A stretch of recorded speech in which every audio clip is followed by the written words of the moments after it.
जय हिंद दोस्तों, Manjit learning centre में आप सभी का स्वागत है। आज हम कक्षा 10 के पाठ 3 के धातु और अधातु के जो क्वेश्चन है उसमें हम धातुओं की उपस्थिति के बारे में पढ़ेंगे कि प्रकृति में भूपटल पर धातु कैसे प्राप्त होते हैं।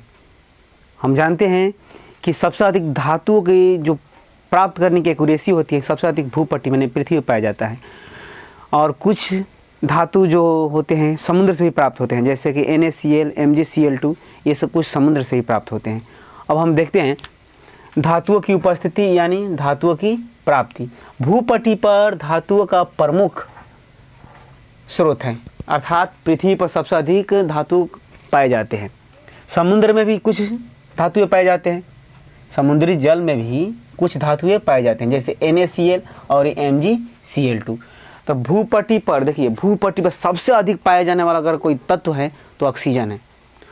भूपटल पर सबसे अधिक पाया जाने वाला तत्व ऑक्सीजन 49% पाया जाता है, और जबकि सबसे अधिक भूपटल पर सबसे अधिक पाया जाने वाला अगर धातु पूछे तो एल्युमिनियम है, और ये पाया जाता है 8.9%। तो सबसे अधिक पाया जाने वाला तत्व ऑक्सीजन और सबसे अधिक पाया जाने वाला धातु एल्युमिनियम है। अब देखिए, प्रकृति में जो धातु होते हैं वो दो अवस्थाओं में पाए जाते हैं, एक संयुक्त अवस्था, एक मुक्त अवस्था। देखिए, जो धातु अधिक क्रियाशील होते हैं वो संयुक्त अवस्था में पाए जाते हैं, और जो कम क्रियाशील होते हैं वो मुक्त अवस्था में पाए जाते हैं। अर्थात देखिए, मुक्त अवस्था यानी इन फ्री, मतलब वो फ्री रूप में प्राप्त होते हैं, जैसे कि सोना, चांदी और प्लेटिनम।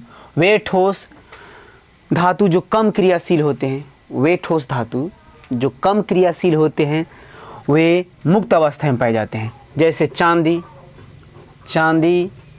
सोना और प्लेटिनम।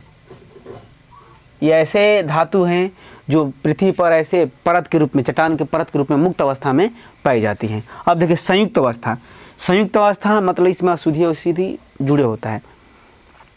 इनके लिए अधिक हमें निष्कर्षण में अधिक खर्च होता है। देखिए, संयुक्त अवस्था में वे ठोस जो अधिक क्रियाशील होते हैं, वे ठोस धातुएं जो अधिक क्रियाशील होते हैं वो संयुक्त अवस्था में पाए जाते हैं। देखिए, सबसे अधिक क्रियाशील अगर धातु पूछे तो ये पोटेशियम होता है, उसके बाद सोडियम होता है, फिर कैल्शियम, फिर लोहा, फिर जिंक और कॉपर। तो संयुक्त अवस्था में कौन कौन से तत्व पाए जाते हैं जी? धातु तत्व पाए जाते हैं, पोटेशियम, सोडियम, कैल्शियम, ये फेरस लोहा है, ये जिंक है और ये कॉपर है। अब देखिए, कुछ ऐसे भी तत्व होते हैं जो संयुक्त अवस्था और मुक्त अवस्था दोनों में पाए जाते हैं। ऐसे तत्व जो दोनों अवस्थाओं में पाए जाते हैं, कंबाइंड एंड फ्री, दोनों अवस्था में पाए जाते हैं, जैसे कॉपर, लोहा और ये चांदी, ये दोनों अवस्था में पाए जाते हैं। संयुक्त और मुक्त अवस्था ये दोनों अवस्था में पाए जाते हैं।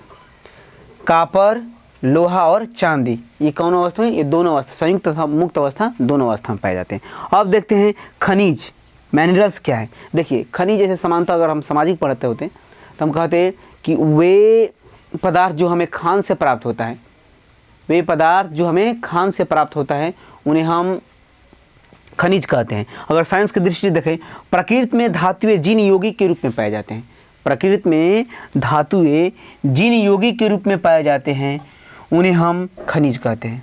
एक बार और समझते हैं, प्रकृति में जो धातुएं यौगिक के रूप में पाए जाते हैं उन्हें हम खनिज कहते हैं। जैसे देखिए, कॉपर पाइराइट CuFs2,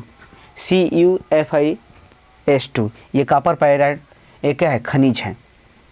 अब एक बहुत ही इंपॉर्टेंट क्वेश्चन है, 10वीं में तो बार बार पूछ देते हैं, मैट्रिक्स यानी गैंग क्या है। देखिए, जब हम खान से जब हमें खनिज प्राप्त होता है तो उसमें अनेक प्रकार के अशुद्धि होते हैं, और इन्हीं अशुद्धियों को हम मैट्रिक्स या गैंग कहते हैं।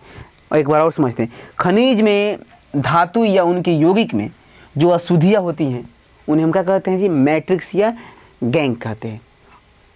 अब हम देखते हैं कि अयस्क क्या होता है। देखिए, वे खनिज जो हमें कम खर्च में और आसानी से प्राप्त हो जाते हैं उन्हें हम अयस्क कहते हैं। अब अयस्क कितने प्रकार के होते हैं?